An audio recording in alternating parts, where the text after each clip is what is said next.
it's nice whenever we can catch some initial banter. Some be real. Sometimes some stuff, yeah, is. You gotta use the lingo, man. You're in the business now. I know. Well, you know how it is with us old guys. It's kind of like, yeah, I need to catch up. Kind of like the Ep20 deal. I mean, I honestly, until I had a reason to start using it, like I had some no use for it either. Like, yeah, if you don't have a reason to use it in your business, if you're not like writing emails, there was a dude that made this. Like, I'm working at Southwest now for about last year, and like in our first year, this guy actually lives in Navarre. He's a reservist, and he was our class president, and he wrote us a passion letter, and he's like, it was like celebrating your first year at Southwest, and right. It was just like everybody's like, "Whoa, dude, Mr. President, that is amazing." And he's like, or it was just ChatGPT, and I was like, he's like, "You should have just taken the win on that one." I know, yeah, exactly. But yeah, it does some really cool things, and especially like what I like about it is if you have a writer that you like, right? Somebody that I read a lot or that I just respect their writing style. And for me, it's Ryan Holiday and Mark Manson. Right. You ever heard of No. Mark Manson? I mean, I don't want to use profanity on your podcast, but he wrote a book called Subtle Art of Not Giving an F. And of course it was bleeped out on the cover, but his writing is characterized by irreverence and I'd say pattern disrupting profanity when it needs to be there, right? And also a love of burritos, which I could definitely resonate. Oh with. yeah. Dude, my wife gets. Well, hold on. Before we get there, hey everybody, welcome to the Joe Pop Podcast.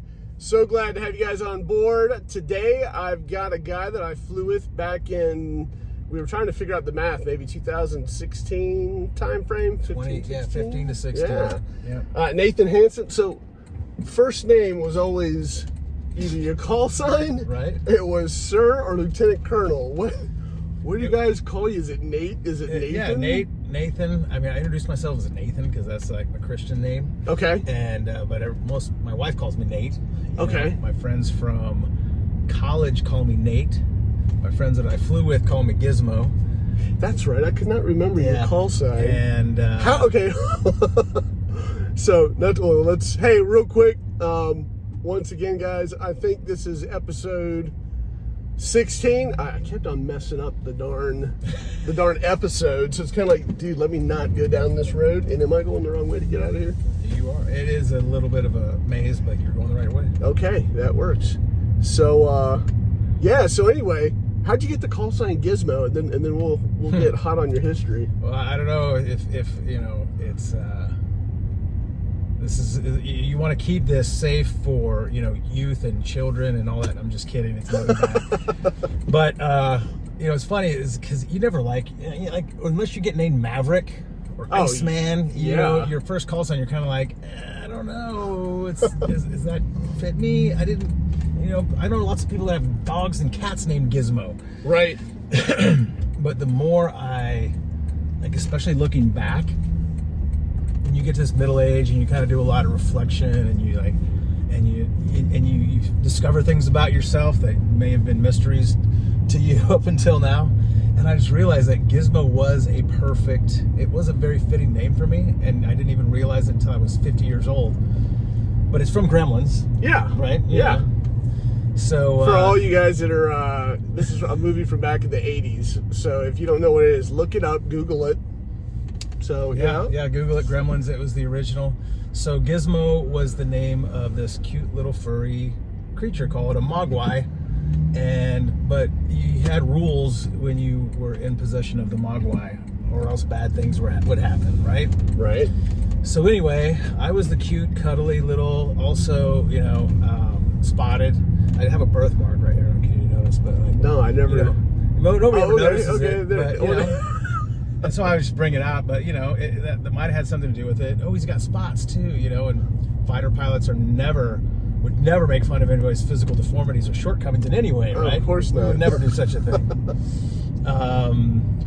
But yeah, so he's this cute, harmless little character, but if you don't follow the rules, bad things could happen. And, maybe, just maybe, there was an incident of a roof stomp at the wing commander's house where I tore the gutter off. Oh, wow. You know, it was an accident. Bound to happen to anyone.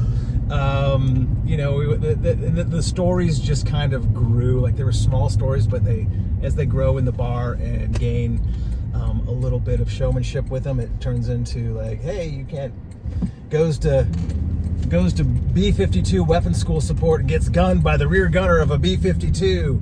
And it was really an F-15, but okay. you know, and I did not see the F-15 when he gunned me, so you know, there was some truth there. But yeah, you know, it's funny. Follow the rules, or else bad things could happen. Right. Sometimes there was alcohol involved when those bad things happen, so that was a rule. Am I going in a circle? Yeah. I mean, if you want to go down and check out the marina, we can go here. Now I see how probably Gaffey trains for marathons, riding around. This place is humongous.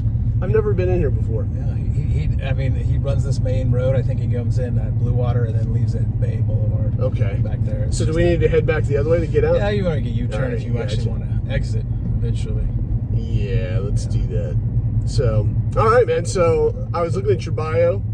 Awesome stuff. Once again, as I had told you, I think you are the biggest overachiever that that I have had on the show. So amazing stuff. I didn't realize you were a sibling of 7? Yeah, I was the oldest of 7 kids. Holy cow! Yeah, tell me about that. What state did you grow up in? I grew up in all over the place, really, and no, I was not military affiliated. I was not a brat. I had no knowledge of the military at all until I got to the Air Force Academy. Like, literally. Wow. Literally, interest in aviation, nothing about airplanes. Like, I'm on the ramp at Peterson Air Force Base during basic training, and I looked out there and I saw this gray airplane. It was beautiful. It had 2 engines and 2 tails, and I said it was the plane from Top Gun. Because I didn't know the difference between the Navy and the Air Force. Right. And I didn't know that there was an F-15 or an F-14, and that's how little I knew when I got there. But no, so I grew up mostly in the Southwest, Arizona. Okay. High school, El Paso, Texas, where I went to, junior high in Arizona, high school in El Paso. That's where I met my wife. I went to the academy from there, and other than that, you know, here and there, a few places. Right. Moved around a bit, and people ask you, so were you in the military? I like to say no, you know, carnies. Just packed up and moved, and in the dark of night, small hands smell like cabbage. Right. I got lots of movie quotes. That's my only, Austin Powers. Gotcha. Your siblings, brothers, sisters? I mean, me and my wife had 6 boys before we started adopted. So, oh yeah. Wow. 6 savages. So 6 boys, yeah, that's gotta be. I didn't ride enough radars in the Air Force, evidently. Is it ever like, like Lord of the Flies at your house? You ever go in the backyard and there's a pig's head on a stick? And you have no idea.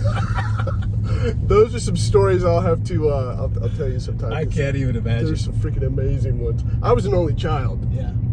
So as I'm raising these kids, and I'm, former Army, out of the Ranger camp and all that. So, I mean, there's a savage streak in our house. But, I had no idea how bad things could get. In a fun way, of course. And boys are going to compete. They're going to poke each other. There's going to be constant fighting for supremacy all the time. And it's just... Guys get forked. Guys get speared. I kid you not.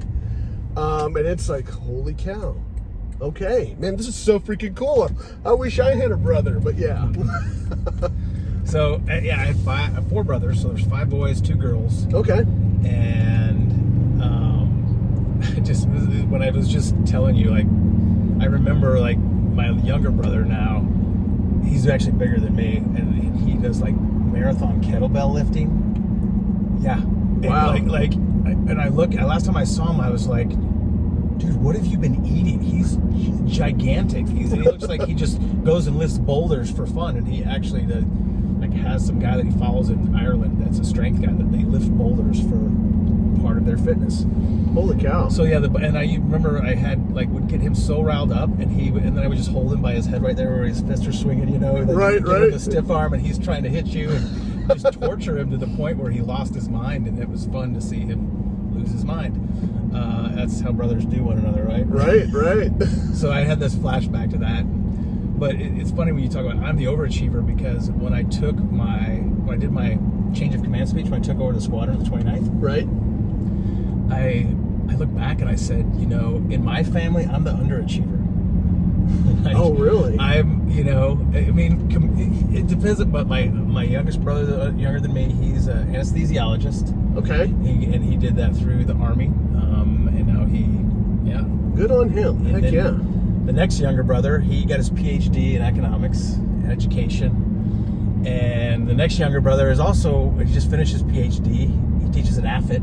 He's a flight test engineer. Wow. Yeah, he was actually out here at Eglin a couple of years ago when we moved here. We were stationed here together for a while. That must have been pretty cool. Yeah, and I mean they come back down to visit. They love the beach, and now they live in Patterson, Ohio. But so yeah, and then my youngest brother, he joined the Air Force like me, so he's just an underachiever, just like his older brother. So like the bookends were just a couple of Air Force guys, and all the other ones have MDs or PhDs, doctors of some sort. Dang, so what did mom and dad do? Just ate right and took us to church and nice. Made us read books. It was boring, Go fight each other in the backyard, figure it out, and that's one thing. Yeah. Sadly, I was my wife consumes books like you wouldn't believe, and by page 2, if I'm reading a book, by page 2 I'm asleep, or I'm wondering, what did I just freaking read? And it's probably because I got massive ADHD or some crap, I don't know. But that was one of the things I always told my boys. If there's anything I could change, it's that I would be, a better reader. And unfortunately, my kids after me have definitely pursued that for the most part. They're much better readers than I am. So, the next generation, stepped it up for the Stapp clan. But yeah. So I was gonna, usually the conversation goes, well, hey man, were you an academic? Were you an athlete? A jock? And apparently you've been all these things. So what got you turned on to football? Was that just the area you were growing up in? Was it, hey, that's what I want to go do? What? I mean, I went to high school in West Texas, so that's Friday Night Lights is where it was born, right? But I think I first started playing flag football. I mean, I was just an athletic kid. I loved basketball. I loved football. I love, we had a sport. It was you'd run around with a ball and you'd keep it away from each other, and you'd try to just tackle the crap out of the other kid. Right. We called it something politically not incorrect, but that's what we did, and I just love. I mean, I just loved being physical and enjoyed athletic stuff. So basketball, I loved basketball, but I was not that great at basketball until actually I got better at it after high school. Okay. Like I played pickup basketball at the academy is where my athleticism developed later than when I was playing in high school. But yeah, I played the team that was in Friday Night Lights, and they would usually kill us like 47-0, or maybe we'd score 49-7. It was no joke in West Texas football, but we usually would get to that first round of the state playoffs, and we would play one of them, and then we would go home. Oh no! But great team to cut your teeth on, though, regardless of the turnout. I mean, and we played in that stadium that was in Friday Night Lights. Oh, really? Yeah. Okay. We went up there and we travel. You play in that stadium, and it's like a professional. Like when you're in high school and you go into this place that's just more than some stands, and it's like a full thing with the track down there. You feel like you're going to the NFL, Yeah. And it's just Odessa. Wow. But that was cool. So grades were pretty good. Yeah, and it's funny you brought up ADHD because I never believed that was a thing. I just thought that was how boys were, right? Right. And you got 6 boys, you know how it is, and I thought ADHD is just an excuse that modern day psychologists created to be able to medicate kids to make them more agreeable in school. Yeah, just another label. Yeah. And I went back, and so my daughter was struggling with attention and things, and grades, and socially in middle school. And my wife and I, she's like, just talking about the ADHD thing, and I'm like, I'm not going to medicate my kid. I'm not going to do all this. And finally, we had her tested. I'm trying all these holistic things, and we had her tested, and she tested very high in working memory, very smart in certain ways, but then very low in logic and reasoning. Right. The thing that killed me and that really made me change my mind about what this is was self-esteem, self-worth. Okay. Put her in the bottom 5% of her age group. Oh, wow. And that broke my wife's heart. She broke down in tears, and that changed. That moment changed. Where I was like, I know she's in pain. She doesn't know how. She's not relating well to her peers. It reflects, especially with girls. It's more immaturity. Like, they don't play the girl games, and they get left behind. Right. And so I did we agreed to. Hey, some dolphins out there. Is there? Yeah. Pardon the interruption. No. Wildlife interruption. Red ball. That's my life. ADHD. Well, I guess the point of the story here. At least I didn't turn it. Yeah. And so we medicated her. We put her on, the Adderall, and it changed her life. And now she's on a roll, all-state band, has a group of friends. It changed everything for her. And then Awesome. My older daughter, who's away at college, comes back, and she's like, "Hey, Dad, you ever think, because she's like has some neurodivergent tendencies herself, and she's right. like, you ever think where we got this from?" It's like, did you think it was normal to watch every episode of the X-Files obsessively when you were growing up? And like sit in your room and watch all the episodes that you missed when it came out on videotape, and you were in, this is after I was going to pilot training. Right. And I was like, And I've just kind of like sat with it, and I went back, and so I haven't been officially diagnosed, but I learned so much more about what ADHD is, and it's an executive function disorder. Right. And all of the things that I thought made me great, just part of my personality, was this is just the way I am, time blind, always running late, Right. Unable to really, I don't like long projects. I don't like, when I was on my entrepreneurial journey, like looking at that and just how impossible it is for me to stick to something long enough to actually succeed at it. Right. I mean, that's what this is. Yeah. And I look back at it and I was like, oh my God. And the more I looked and listened and studied it, I was like, it was 100% what I had and what I still, and it was like liberating in a way. Part of it's like, I just thought it was what made me unique and different. Right. And it did. It made me really smart. I mean, I almost had a photographic memory, and school was easy for me, and I could focus and do short-term things. But you give me a project or you give me a paper to write, I don't do so good on those things. But tests, and that's why being a pilot was like the perfect skill set for me, because it's like, go out and do this thing one day and focus. It's just like, I don't have to worry about what's after tomorrow. Right. No, I'm glad you mentioned this stuff, because one of the little girls we adopted is autistic. She'll never leave the house. And me and my wife, one of our bio boys is very high functioning autistic. And one of my sons, believe it or not, as savage as our household was, he has a passion for special needs kids. And so he's a registered behavioral therapist, and he's studying to work with autistic kids. But one of the biggest things, and guilty as charged, and even you've recognized this, is that so many parents are in a state of denial about some issues their kids might be dealing with. One of my guests, I've talked to him, it's just a matter of making the schedules work. He runs an ABA shop, and we're going to have those conversations of, hey, it's okay, we're all different, and some of our kids may need a special push. Not that they're dumb. You don't have to be scared that, hey, your kid isn't scoring high IQ-wise or is, maybe a little bit,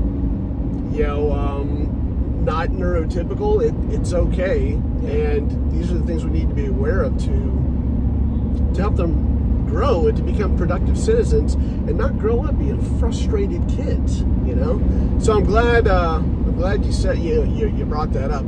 I don't know when that's going to happen. We'll try to get that out within the next 6 months, but I think it'll be a fascinating conversation with this guy.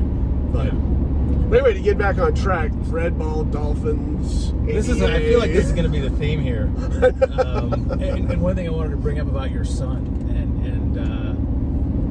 you've got a very masculine dynamic in your household, and one of the things that I realized about myself is ADHD, and I hate the name ADHD, it's just neurodivergence or whatever it is. I told my daughter, you literally have a superpower, and you have weaknesses that you're going to have to overcome, but the ability to focus is what makes you so good at music. The way you practice is what has helped you. You weren't more talented, but you can practice better than anyone I know.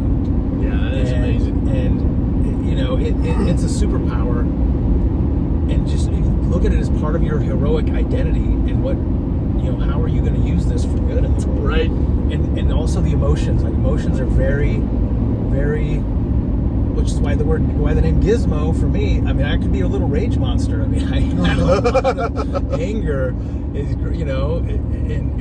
whenever it wouldn't take much, and all of a sudden, like, my emotionality. And then you're in a fighter pilot world, right? You're supposed to be buttoned up and tied up unless it's funny. Right. One time funny and hijinks are allowed, but all the other emotions are discouraged. And so I realized, like, I was very emotional and sometimes would just overreact, and that's Gizmo was appropriate. But Gotcha. Your son also, and it also puts you in touch with the beautiful emotions too. Love. Yeah. And the fact that he, probably was around your adoptive daughter, your son, and just developed a love that led him to his passion in life. Yeah. I mean, that is another one of the superpowers that comes with this, being in touch with your emotions. I do everything in my life for feeling. Right. And all of my achievements, I had a gentleman that I work with the other day, and we were talking about, he looks at my bio too, and he's like, wow, what even is an Olmsted Scholar, right? And all of these things, and, outside of the Air Force, people are even more impressed by being a fighter pilot. And I just think, this is just what I did, and this is the people I hang out with. But he asked me, like, what I was most proud of in my life. And the way I described that was everything about feeling, about the love I have for my family and my kids. Right. The fact that I'm not ashamed to be a man and use the word love, and that everything I do is kind of motivated by that, and looking for a feeling and a connection with the world and a deeper connection with people. So that's another superpower that I believe your son might have in some degree. Chances are he might be on that scale somewhere, and I think all of us are somewhere on that scale. Right. Neurodivergence, but it's just one of those things. Hyper focus and real in touch with your emotions. Right. So we're playing football. It's not going too hot, other than standing in the stadium where Friday Night Lights was at. That's pretty cool. Odessa. What? What's that? You drive. You are driving. Right? So what? So where does you got the military's not even on the radar from what it sounds like. What is it that did you get a letter from from somebody saying, hey, you ought to attend the Air Force Academy, or where does that come from? Yeah, so there's this thing called Summer Scientific Seminar that I applied for, and it was at the Air Force Academy, and like, your counselors, they tell you things, oh, you got good grades, you might be science-minded, here, look at this, apply for this program. And I did a couple of those. I did Boise State in Texas, which was political, government, kind of living government example of what Boise State is. There's actually a show on Netflix about it, or Amazon or whatever, if you want to look up what Boise State is. But those are some of the things that as a high achiever, you just get kind of marshaled towards these opportunities as they come up. And so I went to the academy, and I was like, wow, this is awesome. It's cool. I love the mountains, and ooh, you can jump out of airplanes if you come here. I mean, literally, the only reason I went to the Air Force Academy is because I could go skydiving. Like, literally, that was it. Like I said, like I made all my significant decisions in my life just chasing emotion, chasing adventure when I go there. Right. You know, and because I was smart and I got good grades, I applied to Stanford and I applied to Princeton and applied to BYU because that's where my dad went. And the only place that I got into and got a full scholarship was the Air Force Academy. Okay. And so the thing was, I wanted to play football too. And so I thought, I had a chance of walking on to BYU. But I got recruited to play football at Army, at West Point and Annapolis. Really? Yeah. I mean, the coaches came up and they were talking to me in the locker room. And I'm like, I don't want to join the Army or the Navy. What? Are you kidding me? That sounds ridiculous. No, thank you. And here we go. Where are we today? Army is 5-0, Navy's 5-0, Air Force is 1-4. So anyway, that's just a funny story. I actually visited Annapolis for the first time this summer with my son at a soccer game. Okay. And I've never been there before. It's amazing. It's beautiful. It's like the Hogwarts of military academies. I mean, it definitely has an Ivy League feel. And right. It's just, it definitely has a different kind of swagger than the Mountain West Air Force Academy. Right. And, but so totally different appreciation. I don't know what my life would have been like had I ended up there, but it took me to Air Force Academy, and I'm glad it worked out the way it did. Oh yeah. I mean, shoot, that's pretty cool. You have those options. I mean, it's pretty legit. What all right, so as you're going to the academy, so your wife is your high school sweetheart. That's what it sounds like. Yeah. So what does she think when you're telling her, hey, guess what? I'm freaking going to the academy. You know, she was excited. She was a year older than me. Okay. Yeah. Just look at that play up, getting a lady. And so she went to Texas Tech for her first year. And you know, college is tough when you're doing long distance relationships. There were some times when we were on a break and, you know, figuring it out. Right. And it's tough when you're, especially in the academy. She actually came up and visited me at Parents Weekend, which is the first time as a basic cadet that you get to see anybody after basic training. Okay. You know, so my head, you get your head shaved when you go in, and so I had a little bit of hair by the time my parents and Melanie, my wife, came out to see me for that first Parents Weekend. And and the funny thing is that my wife grew up around pilots. Okay. Right. So her mom was a dispatcher for the National Gas Company in El Paso, Texas, and they had a private flight department, and so she was around pilots all the time. All right. And she told me this weekend. We had a little vacation getaway this weekend. She says, you know, I always knew I would marry a pilot.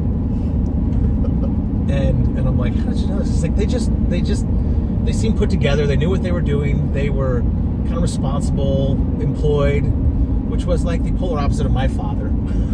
So she's like, these are the things that I wanted in a man.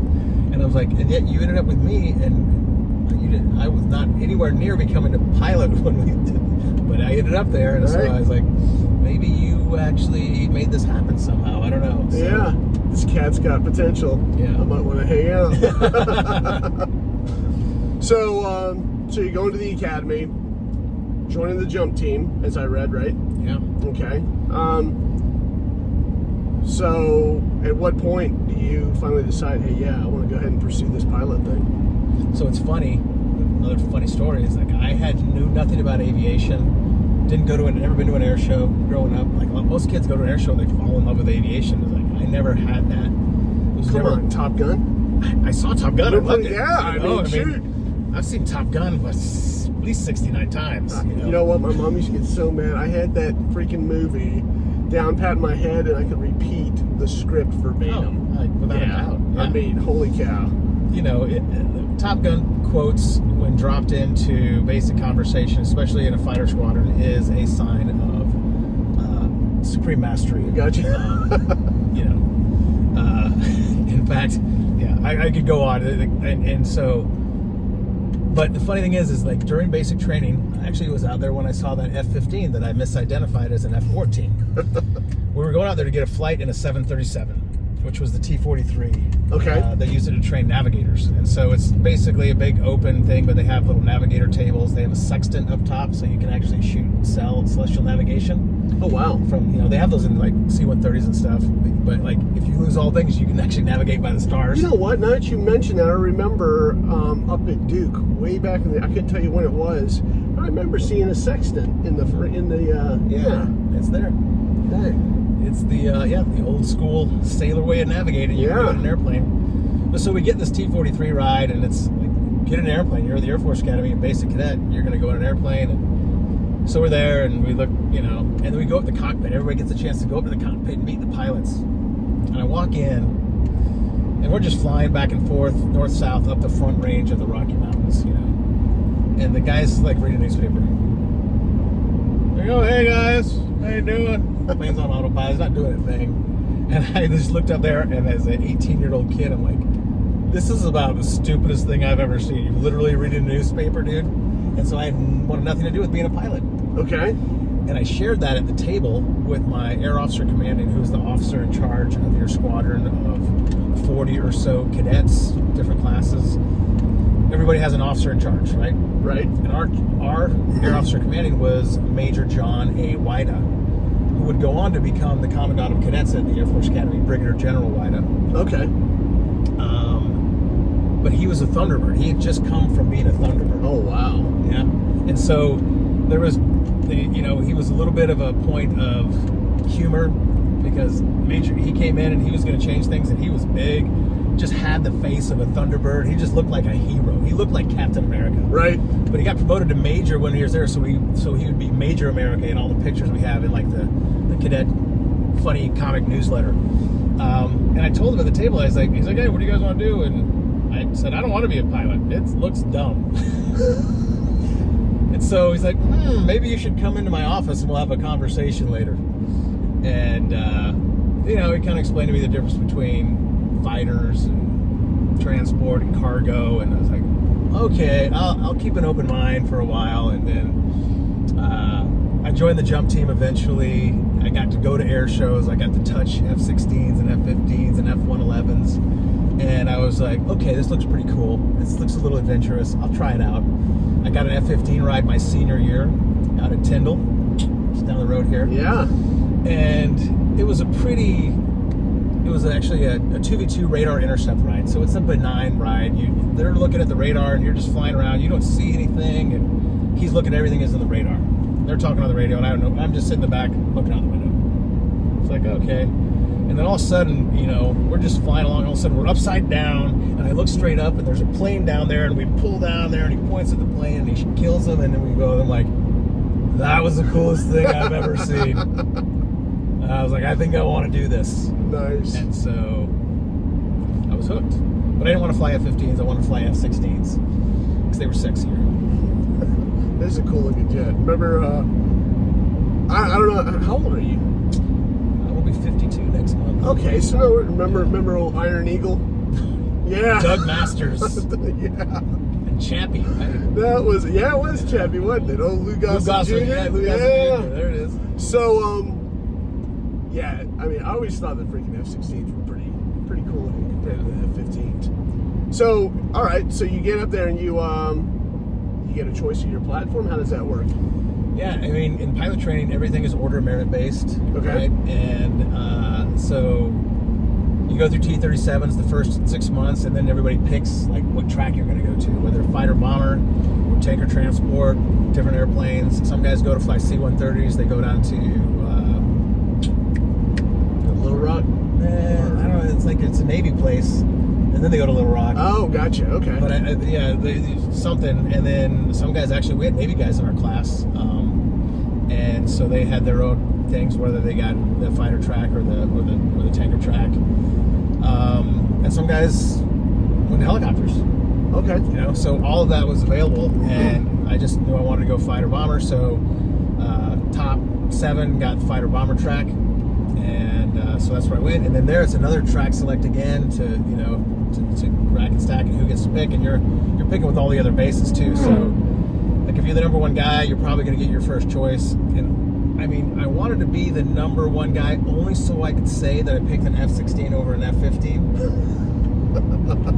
Because, you know, the guys, the F15 guys tend to have a little bit of an ego, and there's a little bit, you know, they're good at what they do. Don't get me wrong. It's just way funner to fly F16s. Right. And play the dirt and drop the bombs and do all the stuff. But yeah, so I finished third in my class, and I got an F16, and yeah, and then I was off to see the world in the F16. So what?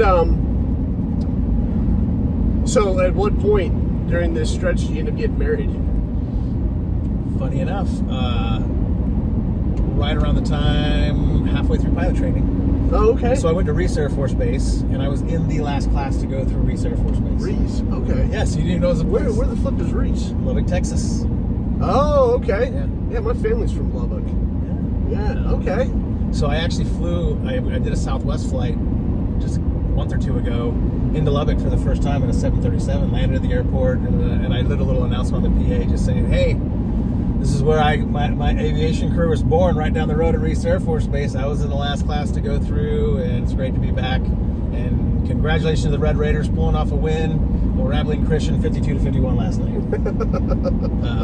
Anyway, so I had people come up and talking to me as we were getting off the airplane. That's pretty cool. And the captain's sitting there. He's like, man, did you ride in the back with the people? I was like, no, I just like to have a little fun on the PA. And so, hey, good people skills. Yeah. It's essential. Exactly. And that, you know, being smart was never good enough. You gotta know how to deal with people. Yeah. To get what you want. Yes, you in life. do. So, all right. So, where's your first duty station heading out from there, out of pilot training? Yeah. So, Luke Air Force Base for F-16 training, which is where I was born, in the Sun Valley in Mesa, Arizona. But tell you what, we're gonna go ahead and do a Yui. yeah, Head down this way. It's a lot of traffic. and yeah. So Moody actually was my first assignment. Moody Air Force Base, South Georgia. Okay. Yeah, right up the road. And part of the reason why we came here after, you know, when I was making that transition, going into the reserves, was because, like, even that was our first assignment. We still have friends. I visited my friends there in the last 6 months. We went up there, stayed with my son, shot guns. We're gonna fish, play golf. Golf course was closed. We played pickleball instead. But I still have very strong connections to Valdosta, Georgia. And that was our first assignment. So Moody Air Force Base is where I first flew the F-16 as a combat mission-ready wingman. Nice. So what was the coolest mission you ever did in an F-16? Ooh. You know, the first one that pops to mind, it wasn't even a combat mission. It was we were flying in Denmark for a NATO exercise called Clean Hunter. Okay. And it was my mission commander upgrade. And I brief everything, and I've got to coordinate with all the different partners in our mission package. So it's these F-18s flying from a different base. They don't shoot the same weapons we shoot. We have to come up with some different tactics. Funny side note, about 4 years later, I'm at an air show in El Paso, Texas with the Snowbirds, the Canadian demonstration team, and I meet one of the guys who was a Canadian F-18 pilot. He flew on that sortie. He was one of those F-18 pilots that I flew with and briefed that day, and flew this mission, and I met him at an air show 4 years later, the same guy. Wow. And we never talked on the phone, but I was like, hey, you flew F-18s. I flew with F-18s once, Canadian F-18s. Hey, hold on right there. Something scary just happened. We're going to have to pull over. Scary. Yeah, scary as in, it never dawned on me the bars were not popping up there. And hopefully, we did not lose. Meaning that these aren't talking to that? Yeah, the sound should be, one nice thing is that the sound... I thought it was going to be a traffic kind of a thing. Like, No, sorry. Yeah, bad terminology. Usually these things are on automatically. All right, we had a technical glitch. Hopefully we can redeem this on the other side. So, oh, I see all the lights now. yeah, and why that is so glaring. I don't know why it didn't even register. Probably because we started talking before I was done my sound checks. It's true. So note to self, stick to the checklist. Pilot discipline right there. Yeah. So, we'll wait for this guy to pass. Okay, so, flying F-16s. Coolest story that you can recall flying. Are all F-16s Vipers, or is that? Yes. Okay. So your coolest Viper story, or F-16 for you guys out there. Yeah, and that was my mission commander checkout in Denmark. Gotcha. Flying out of Karup, Denmark. I think it was the base that we flew out of, and Okay. yeah, I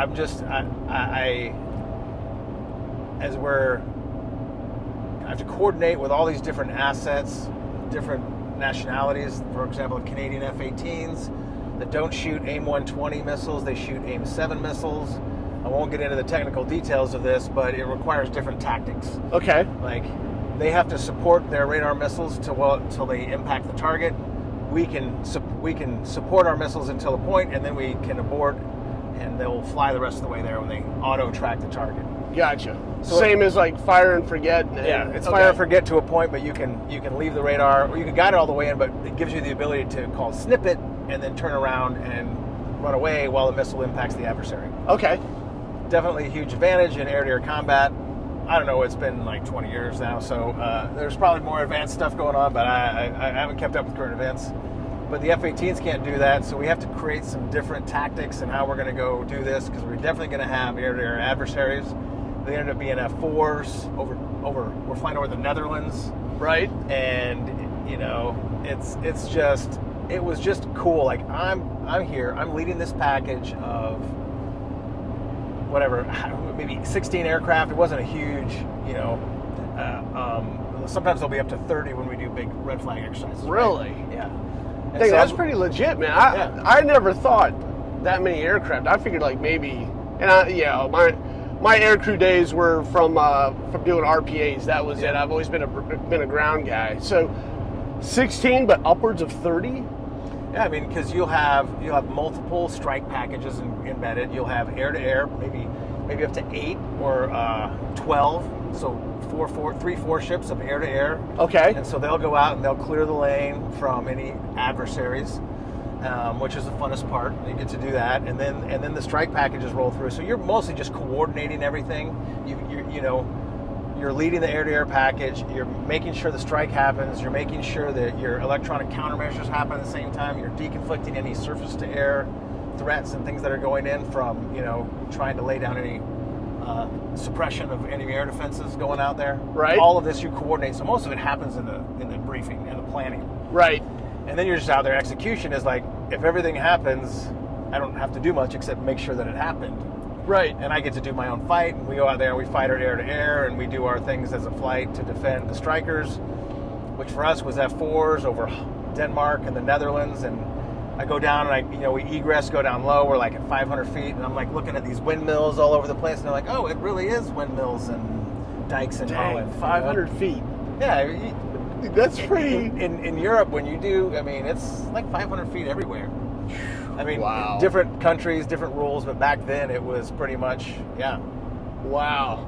That must have been amazing. Outside of populated areas, 500 feet. I jumped with the Brits way back in the day. And our jumps, a combat jump, which I've never done, but was at 500 feet. Well, when the Brits do it, they do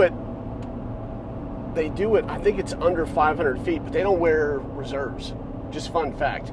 Because the fact of the matter is, they're doing a combat jump. Yeah, why? Yeah, if you're gonna burn in, the chute don't burn in. You got that long to change the story, and it's not gonna change. Dang, that is nuts. So, just orchestrating 16 aircraft. Yeah.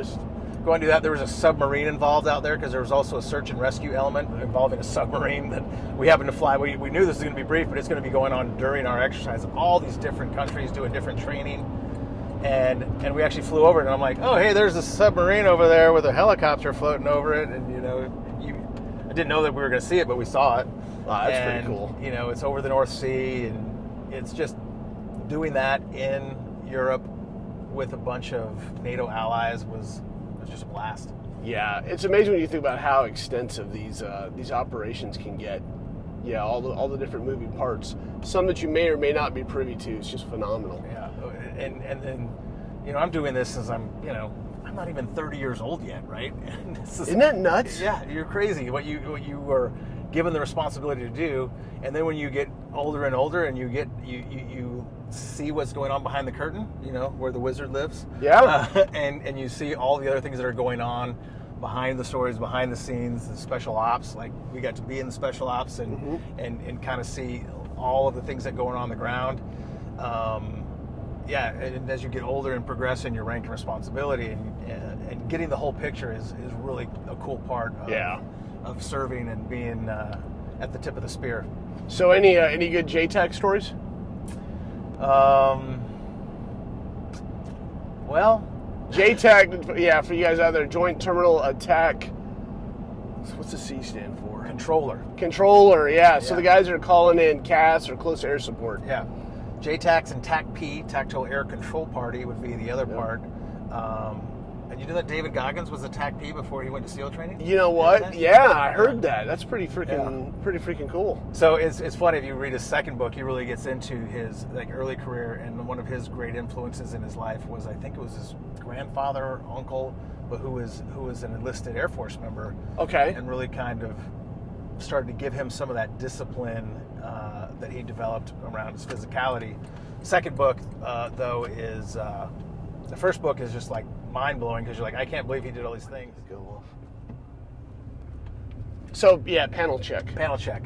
When the when the guys in the ground request that, it's like, okay, we just want to look at your airplane to make sure there's no battle damage, you didn't get shot up on the bottom and everything, which they're asking for a flyby. Right. And so I have a video on my phone. I'll show you after, but it is of one of my wingmen who was a former F-16 and Marine Corps F-18 pilot, who apparently became slightly infamous for flying under the Golden Gate Bridge twice. Not as a Blue Angel, but he went by. I did my little low pass, which is, it was good. It was a pretty good flyby, but it wasn't anything to write home about. And he stuck around back and came in, and he just came over the crest of the hill, probably about 20 feet. Holy cow!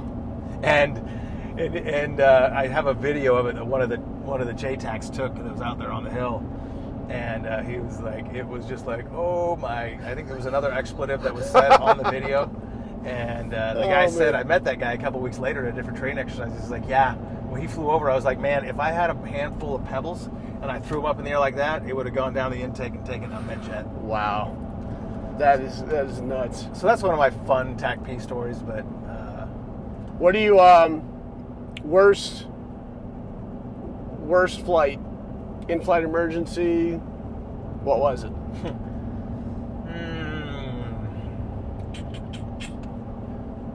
The worst flight, can be a lot of. There's just so many things, but the one that kind of comes to mind is actually, I thought you might know this guy, but it was when I was flying for that company doing contract close air support. Right. And we're coming back from a mission, and we go to put the landing gear down. We're at Pensacola Airport. Landing gear doesn't come down. We don't get an indication. We say there's a green light in the nose gear, and the main gears, there's an intermittent light. So right. We don't have any landing gear. Pull out the checklist. It's low weather. We're low on gas. We don't have much time. So we go through the checklist. Emergency extend the gear. There's an actual pneumatic bottle that blows the gear down to try to get it to collapse and lock, and then you can land. As long as the gear gets down and locked, it's a mechanical process. Right. But that didn't work either, which means that there's some mechanical failure down there. So we go do this flyby of the tower, and we tell them what's going on. Please put the binoculars on us to let us know what our gear condition is. And they said, you have one nose gear down and your two main gear are up. And so I was like, okay, it looks like we're going to have to land this without any landing gear, and at least main landing gear. And so we go back around. We literally run. I mean, we don't have much gas for anything else. And we're trying to, you usually apply G to the aircraft to see if you can get, if that will get the gear to come down and actually get into the locked position. So we're flying down, for the pattern, trying to put as much, 4 to 5, you can't even get 4 Gs as slow as we were going on the aircraft, but it didn't work. It's like, well, we're gonna have to land it. And so we put it on. I have some pictures of this on my phone too that I'll show you. But yeah, I mean, landed it on we have wing tanks that are external fuel tanks that were empty by this time. Okay. So I knew, it was gonna, and it was probably only about a foot lower than like the gear would be here, and like that much further for the wing tanks would touch. Right. But like when you're used to landing at this position and you have to get down a foot further before you touch the ground, it's hard to put the plane down there. And so we, it's about 3,000 feet down the runway on a 7,000 foot runway before I actually got it on the ground. And we start skidding to a stop, and it's a little loud, but it really wasn't as violent as I thought it would be. And we didn't we didn't flip over and turn into a ball of flame, which was maybe at the back of the mind of my co-pilot, right, who was there, and he was definitely stressed. I could feel it and hear it in his voice.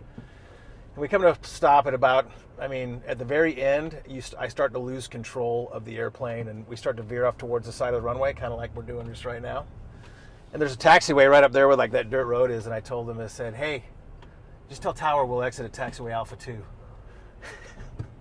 And it was like the thing that he just, it was like the funniest thing that you could say at the moment to like snap him out of his, like, oh my God, we're gonna die kind of thing. I could only imagine the pucker factor on that one. And so he starts laughing. He's like, that's pretty good. And then we shut it down, emergency ground egress, took pictures of the airplane, and it was holy cow. Yeah.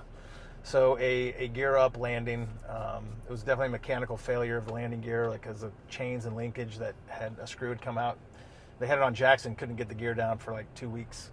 But yeah, that was like, in your worst day stories, as long as you survive them, they just turn into good stories. Yeah, they do. Go ahead and go, lady. Okay. Yeah, that was kind of a odd situation with the trash truck. Yeah. Man, I imagine the pucker factor was just up there on that one. It's once you make the decision, it's like you're just in execution mode. So for that me, makes sense. I was like, we did the checklist, we did this, we're gonna have to happen. We got no other options. You're just gonna do it. So, which ironically enough, going back to our ADHD discussion, this is another characteristic of neurodivergence. Right. The ability to compartmentalize and not overreact and be calm under stressful situations. Yeah. So in many ways that I look back at, at my life and the fact that I found something where I could excel, and it was just perfectly suited to my skill set. I think the physicality of being a fighter pilot, I love that because I just, I love to be doing things that with your hands, and it's that you're getting a flow state, and there's all sorts of things and it's mentally demanding too, because you have all these other things that you're having to do and constantly solve problems where flying the airplane might be secondary. Right. And so finding my way into that was just a blessing that allowed me to excel, and never would have in a million years thought that I had any kind of neurodivergence. And funny thing now is I fly in a cockpit with another pilot, captain, because I'm first officer. Right. And funny thing that I get to observe other people, other pilots, where I've always flown by myself. I've never flown with another pilot outside of the MQ-9. Right. And so now I get to fly with other pilots, and I get to see how they do things, and I get to see their habits. And I realize that pilots and ADHD are like hand in glove. And it's a lot more common than I would have. Guys, there's definitely so many guys out there with undiagnosed ADHD that are pilots. It's just a funny thing that I now notice. Interesting. So, when you end up getting orders taking you to the MQ-9, and we won't get into AOR, into the theaters we've worked in, or any of the Kill TV stuff, but how did that go down? Because I know in talking to some guys that were fighter jocks, yeah, going from that to an MQ1 or an MQ9, to some guys, you'd think it was a freaking death sentence. Well, especially when they did it for young guys. Young guys, the Tammy 21 deal happened, and so guys would go fly for a year. I mean, I was a commander for guys that flew for a year in an F-15 or an F-16, and that's all they got, and they went to MQ-9s or MQ-1s. No way. Yeah. So maybe it was 1 year, maybe it was 2 years, but they just got barely enough hours, and then they were off to do that for the rest of their career. Stuka, remember Stuka? Yeah, Stuka yeah. was Tammy 21. I think I had lots of guys that did that, but it was, one of them now, Mike Chewy Chmielewski. Yeah, you know him. Yeah. I know Chewy. Okay. I'm trying to place the. Yeah. So he was one of the. I think a lot of those guys, but they ended up being the leaders that the MQ-9 community needed. Right. And so it was a bum deal for them, because they didn't get to fly their dream airplane, and they just got a taste of it, and they got yanked out of it. But for the good of the Air Force, the needs of the Air Force, they ended up being the leaders that they needed in the MQ-9 in the future. And Chewy was like, I don't know what he's doing. I haven't kept up with him. He was the commander of the test and evaluation squad in the MQ-9. He went to weapons school in the MQ-9, and right. And he was an F-16 guy, and before he came to this. But I did it by choice. Hey, Boy Scout Road.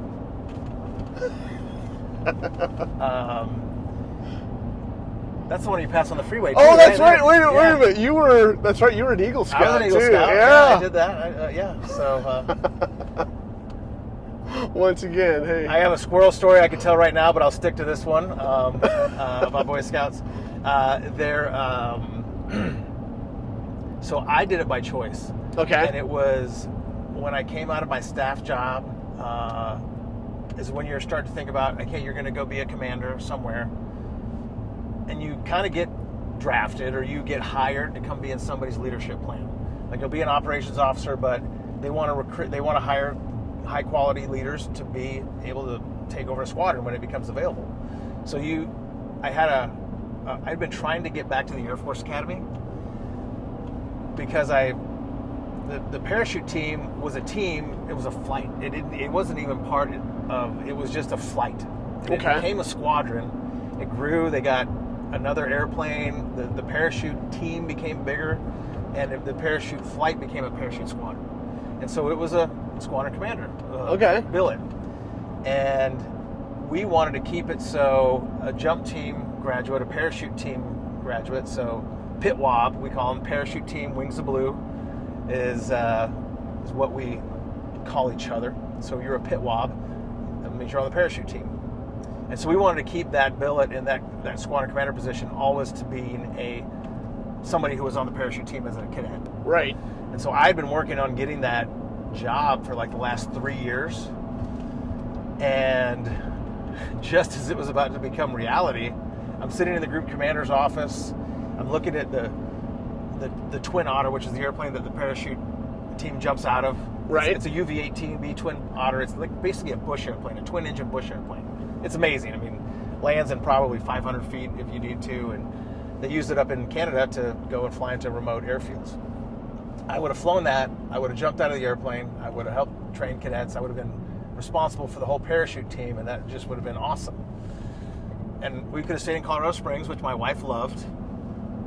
And instead, I got a call from a friend who said, "Hey, Gizmo, what do you think about going into the MQ-9?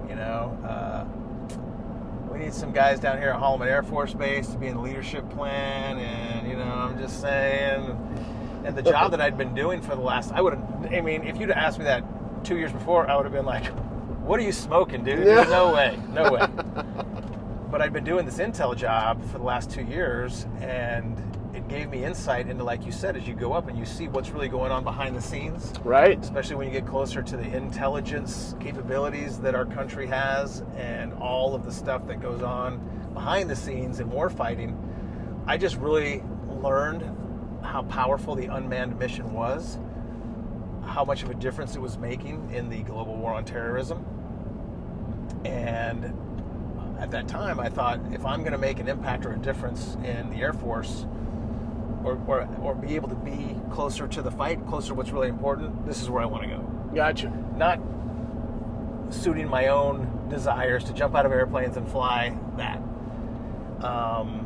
So to my shock, I took the job to go to Holloman Air Force Base, New Mexico, instead of staying in Colorado Springs and retiring at the Air Force Academy. And instead, I went to New Mexico. And when I told my wife, she cried a little bit.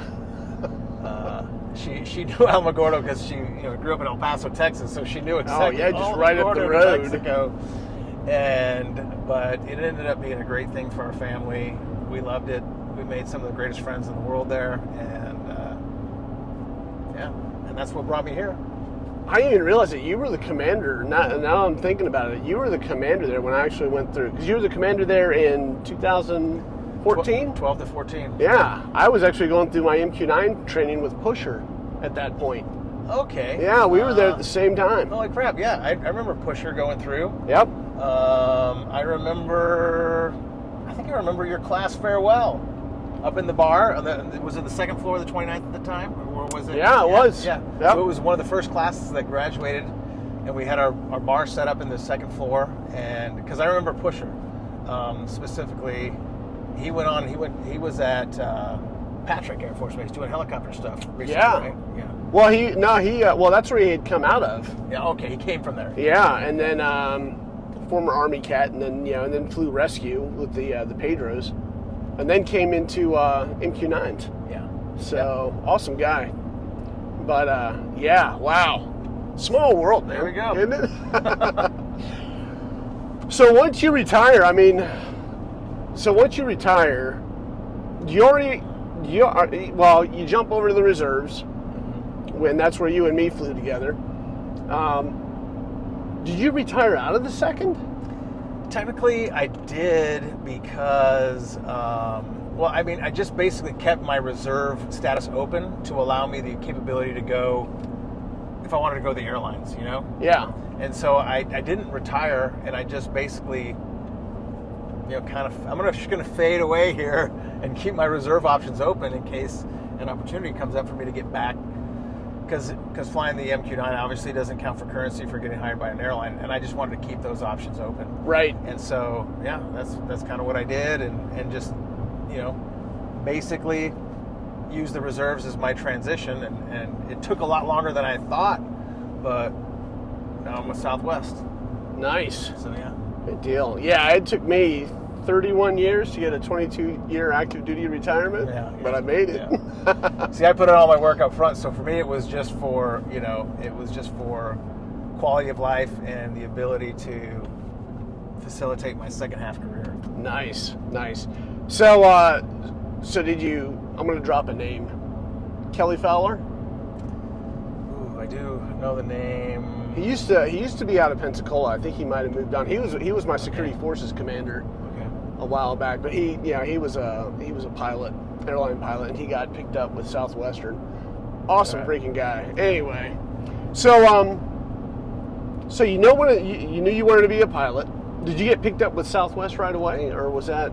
No, there was a lot of hiring when we initially came out, so I thought it was going to happen quick, and then I didn't actually know if I wanted to be an airline guy. Okay. I wasn't really bought into the idea. And which, if any of you guys are watching this and you're a pilot, you do. Just do it. Like, if I could have gone back and told myself, get out, go to the reserves at 10 years, get hired by an airline, then go on mil leave, do your reserve career as a reserve officer, which is the same as active duty. You have so much more flexibility. If I had to do all over again, I'd do that. So if you're a pilot, use the reserves, get out, get on with an airline, go finish your military career, and then come back and fly with all the seniority you want. That's the way to do it. I did not have a mentor that told me that. Right. It was a theme throughout my whole life. Nobody told me these things. I wish I had a grown-up that was there and telling me what I should, help me make better decisions. Majority of the CAAs that I worked with that were pilots, combat aviation advisors, were all commercial airline pilots. Yeah. I even looked at doing that at Duke. Mike Lee he was a commander of the 6th SOS. Yeah. When we were at the two sauce. Yep. And actually, they offered me that job. Really? To take over the 6th, I think, when he left, because they needed it was a TR, a TR gig, and they needed somebody that was commander qualified, and they asked me, and I was like, I've already done that commander thing, and I just don't think that is what I want to do right now. So I politely declined. It was Roscoe. Yeah. Roscoe was over there at the time. I remember the name. Yep. Anyway, I didn't. So the reason it took me so long is because I was not sure that it's what I wanted to do. Did I want to go through the pain of the airline application process, which, by the way, is one of the most dehumanizing things you can go through to get hired by an airline. I mean, it literally, don't be yourself, be what they want you to be, but some of yourself, but just not all of yourself, and you're just, because I'm so much more than just being a pilot. Right. And and I'm just there selling you on that one set of skills that I have, and assuring you that I am a decent human being, and I it won't be a problem for the company and all. But in reality, I'm like, there's so much more to the story that I want to share, but they just really want to know, are you going to be a dependable and good pilot and safe right. and all those things? And so for me, it was kind of one of those. It hits your ego in different ways, especially. And I wanted to explore business. I wanted to own a business. I wanted to really find a way to be an entrepreneur in my second half career, in addition to flying airplanes. Gotcha. And I looked at, getting into aircraft brokering. I managed, I actually flew private for some aircraft owners. Okay. And I managed airplanes for a while, Premier, which is a little single passenger, 6-passenger jet. And it's the first time I flew anything with an autopilot, full automation, and all that stuff. And it was fun. I loved it. But again, I'm working for myself. I've never worked for, outside of the Air Force, I've never had an employer until going to Southwest again. Right. And so I wanted to be free. I wanted to be an entrepreneur. I wanted to be my own boss. And I kind of realized that it gets an illusion. The illusion of freedom when you're working for yourself is like you're your own boss, and sometimes you're the worst boss. And you want to take vacations, you want to have time off, but you never say no to a job when it comes up, because the job needs money and you need money. Yeah. And so I love, I like to say, I like to be able to say no when I want to say no. But did I ever say no? Maybe once. Okay. Maybe once or twice, this is a high priority thing I'm going to do with my kids, but otherwise I always said yes. And you get to a point where you have so much business that you can say no, and you only take the good stuff. But it takes a lot to get there. And so what I love about Southwest is it's good to be part of a team and a culture again. Right. And Southwest does have great culture. And also, I don't have to work so hard at flying airplanes. I mean, the planning, I just show up. I got my schedule. It tells me when and where to be, and I go fly the airplane. And when that flight's over and we land, I walk away, and I don't have to think about it. Nice. It's just guys have jobs, and it follows them home, and they're constantly responding. And what I love about it is that it covers all my needs, and that income supports my family, and I can pursue my other passions and interests. Sweet. When I'm not doing that. So it's I say I'm a part-time. It's my part-time retirement job. It's flying for Southwest. So what are you doing now? Because I've seen where you're doing a lot of different things. Yeah. What is your emphasis right now outside of the airline? Yeah. So I did a lot of different things trying to figure out what business was I going to want to be a part of that was going to, especially going back to the ADHD story here, right? Right. It takes a lot to keep me interested and focused and committed to growing something. And so I did real estate for a while. Okay. Real estate investment, and I even had my residential license. I did a commercial. I brokered a commercial deal. I brokered some residential deals. I did some rental stuff, buy and hold. I did a flip.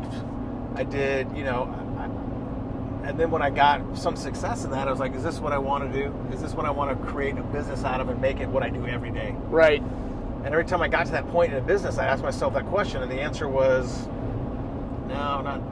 this isn't it. This isn't what really makes me excited to get up and go do it on my days off. Right. On the days that I'm not flying, I got to be excited about doing this. And I even bought a franchise, like a health and wellness franchise that I thought was going to be the thing, because that's one of the things I'm passionate about. Biohacking, fitness, aging well, prolonging your health span, and being fit and capable, and all the way, until I hit the bucket. Until I kick the bucket, I want to be able to kick the bucket. Literally. Yeah. So I don't want to be old and feeble. And how do I do that? Preserve that. Bought a franchise, and I was like, running a franchise and owning a business like that, it just becomes, you're gonna have to spend every day doing that, until you can take yourself out and actually be a business owner, which is, the people who have done it and started out, just ultimate respect for them, because how much time that they had to put into creating that. Oh yeah. To happen. Yeah. It's a dream. You have to have that as a dream, because the blood, sweat, and tears you're putting into it is not insignificant. And so, anyway, through that, I met a guy, and it was actually at the seminar for this franchise that I was trying to sell at this point, because I bought into it. I didn't open it, but I was trying to sell my franchise contract. Uh-huh. And he comes and he speaks at this